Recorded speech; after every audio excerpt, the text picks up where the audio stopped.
Good morning, class. Let's take a look at the three fates of a cloud droplet. So we have our cloud, and our cloud is made up of a bunch of little teeny tiny water droplets. And just a reminder, the relative humidity within a cloud is always 100%.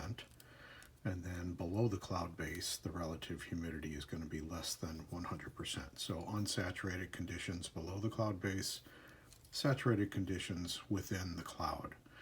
So if we want to know what happens to these little individual cloud droplets that have formed, we take a look at the balance or the imbalance between two forces. So one of the forces is going to be an upward force.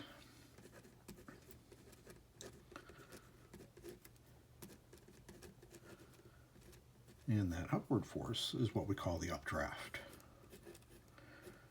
And the updraft is created whenever you have rising air. So as I mentioned in the notes, convection, convergence, orographic lifting, or frontal wedging will create the upward force or the updraft. And we also have a downward force.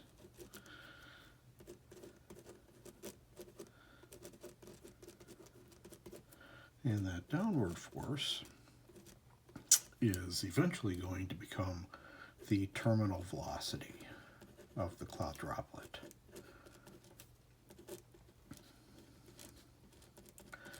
And the terminal velocity is made up of two things. And so that's going to be the force of gravity.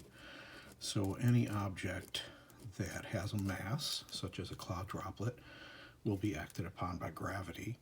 But then also, as a cloud droplet is falling through the air, there's always going to be some air resistance involved. And so air resistance will slow down the movement of the cloud droplet as it falls through the atmosphere. So if anybody's ever done any skydiving, you know all about air resistance, that as you are falling through the sky, that the air is going to create resistance and slow you down a little bit, and as a result, you'll reach what's called a terminal velocity.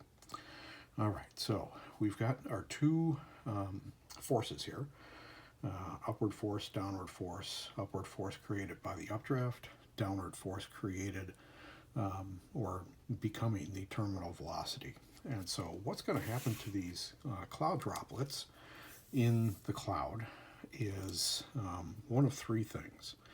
And so one of the fates is that the droplets will remain suspended in the cloud.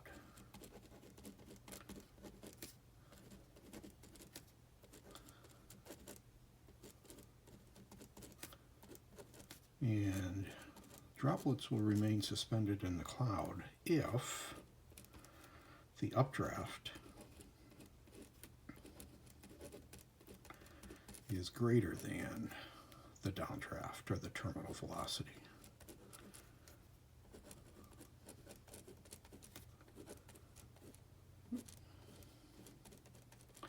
Okay, so if the updraft is greater than the terminal velocity, then the cloud droplets remain in the cloud until eventually the cloud will evaporate.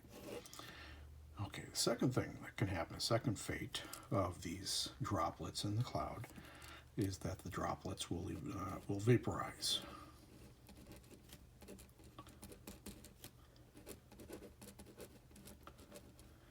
And droplets will vaporize if the terminal velocity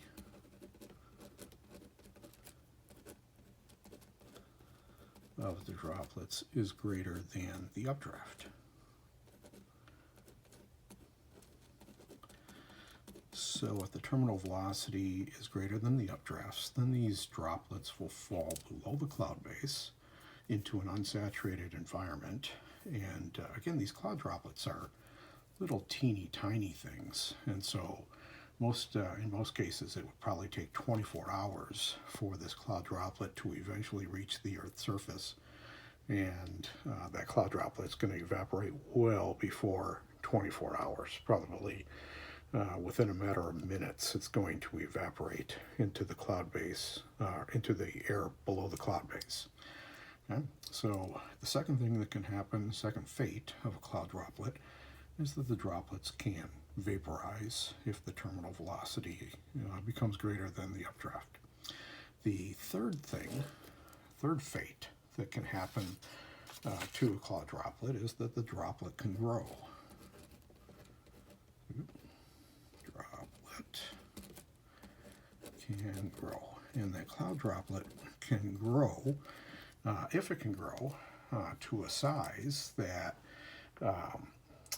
when it gets pulled down by the terminal velocity, it makes it down to the Earth's surface without evaporating. So basically what we're saying here is that the droplet can grow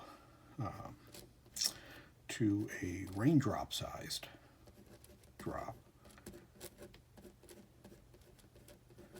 and reach the surface without evaporating.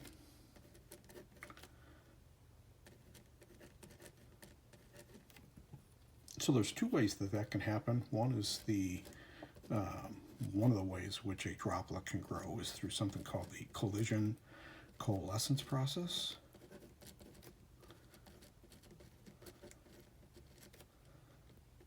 And the second way is through something called the Bergeron process.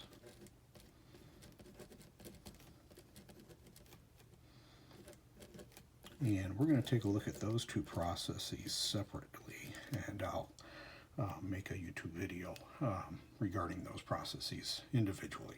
Okay, so those are coming up next.